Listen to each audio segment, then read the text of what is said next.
और अमेरिका और ईरान के बीच जो हालात बने हुए हैं उसके बीच अमेरिका के वायुसेना के वरिष्ठ अधिकारी ने दावा किया है सीजफायर के बाद ईरान ने अमेरिका सेना पर अटैक कर दिया था। 10 से ज्यादा बार ईरान ने अमेरिका की सेना पर हमला किया। 9 बार अमेरिका के कॉमर्शियल जहाजों को निशाना बनाया गया। जनरल डैन है और इन्होंने यह दावा किया है ईरान हताशा में कुछ भी कर सकता है। इस बात का अंदाजा अमेरिका को है। शायद यही वजह है कि ऑपरेशन फ्रीडम पर अब 24 घंटे के अंदर पलट गए डोनाल्ड ट्रंप। और नेतन्याहू के यूएई के राष्ट्रपति से नेतन्याहू ने बात की है। मोहम्मद बिन जायद नेतन्याहू में बात हुई है। दोनों नेताओं में ईरान और यूएई के तनाव पर चर्चा हुई है। नेतन्याहू ने खाड़ी देशों के कई नेताओं से भी बात की है। और यूएई पर ईरानी हमलों को लेकर इजराइल ने बयान जारी किया है। इजराइल ने ईरानी हमलों की निंदा की है। पड़ोसियों के साथ ऐसा व्यवहार ठीक नहीं है। न्यूक्लियर कार्यक्रम रोकने की ये बौखलाहट नजर आ रही है। और यूएई ने ईरान को बड़ी धमकी दी है। ईरानी हमले का कड़ा जवाब देंगे। हमें आत्मरक्षा का पूरा हक है।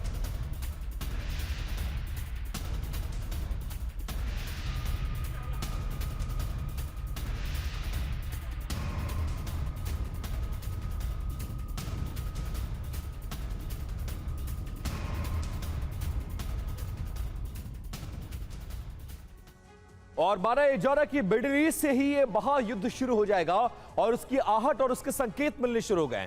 पहला संकेत, सीजफायर के बीच यूएई पर लगातार ईरान हमला कर रहा है। दूसरा संकेत, क्षेत्रीय स्तर पर युद्ध का तेजी से विस्तार हो रहा है। तीसरा संकेत, क्या है तीसरा संकेत? पाकिस्तान में हुई शांति वार्ता पूरी तरह से नाकाम साबित हुई। चौथा संकेत, चीन रूस से नए डिफेंस डील का शक जताया जा रहा है। पांचवा संकेत, हॉर्मुज पर ईरान का एक नया मैकेनिज्म थोपना भी इसको देखा जा रहा है। और इसी के बाद सब कुछ बदलता नजर आ रहा है इस युद्ध में और अमेरिका एक तरह से इस पूरे मामले में घुटने टेक रहा है। ईरान और अरब में ठनी महायुद्ध की घंटी बजी।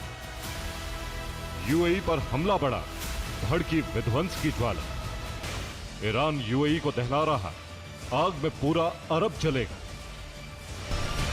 खाड़ी देशों ने तोड़ी चुप्पी, ईरान को बदले की धमकी। ईरान वर्सेस अरब, वर्ल्ड वॉर 3 का सायरन। यूएई ने साफ कर दिया है कि उसे आत्मरक्षा में जवाब देने का पूरा हक है। ईरान को सैन्य जवाब देने का ऐलान कर दिया। सोशल मीडिया और स्थानीय रिपोर्टर्स के मुताबिक बंदर अब्बास, केश्म और बुशहर में आधी रात भीषण विस्फोट सुनाई दिए हैं। इजरायली अधिकारियों ने इन हमलों को चेतावनी बताया और ईरान के भीतर टारगेटेड ऑपरेशंस का संकेत दिया है। यूएई एयर डिफेंस ने ईरानी ड्रोन और मिसाइलों को मार गिराया, जिसके बाद तनाव चरम पर है। अगर ये तनाव अरब बनाम ईरान युद्ध में तब्दील होता है तो ईरान के खिलाफ एक ग्लोबल अलायंस खड़ा हो सकता है। यानी अब तक जो हमले सिर्फ अमेरिका और इजराइल की तरफ से हो रहे थे, उसमें अरब देश भी शामिल हो जाएं। वो स्थिति तब बनेगी जब ईरान हॉर्मुज को पूरी तरह ब्लॉक कर दे या अरब के शहरों पर हमलों की रफ्तार बढ़ा दे। ईरान का सबसे बड़ा दुश्मन है इजराइल, जो पहले ही इन हमलों को चेतावनी बता चुका है और उसके परमाणु ठिकानों को निशाना बना सकता है। अमेरिका गल्फ में अपने सहयोगियों जैसे यूएई और सऊदी की सुरक्षा और वैश्विक तेल सप्लाई को बहाल रखने के लिए सीधे दखल दे सकता है। यूएई पर हमले के बाद सऊदी ने अपनी सुरक्षा बढ़ा दी। वो अपनी संप्रभुता के लिए ईरान के खिलाफ मोर्चा खोल सकता है। हॉर्मुज में नेविगेशन की आजादी सुनिश्चित करने के लिए ब्रिटेन और फ्रांस जैसे यूरोपीय शक्तियां भी गठबंधन का हिस्सा बन सकती हैं, जो कि अब तक ईरान पर किसी भी तरह के हमले से कोसों दूर है।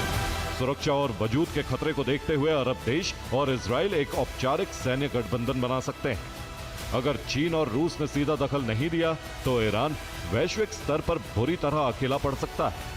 भविष्य में गल्फ देश हॉर्मुज पर निर्भरता खत्म करने के लिए रेड सी और दूसरे जमीनी रास्तों पर भारी निवेश करेंगे, यानी पूरा का पूरा शक्ति समीकरण बदल जाएगा। सीज फायर तो सिर्फ नाम का रह गया। हवा में उड़ते ड्रोन और समुद्र में गिरती मिसाइलें इस बात की गवाही दे रही हैं कि बातचीत का वक्त अब खत्म हो चुका है और ईरान के बंदर अब्बास में हुए धमाके और यूएई की खुली चेतावनी ये बताने के लिए काफी है कि अब जंग किसी एक देश तक सीमित नहीं रहेगी।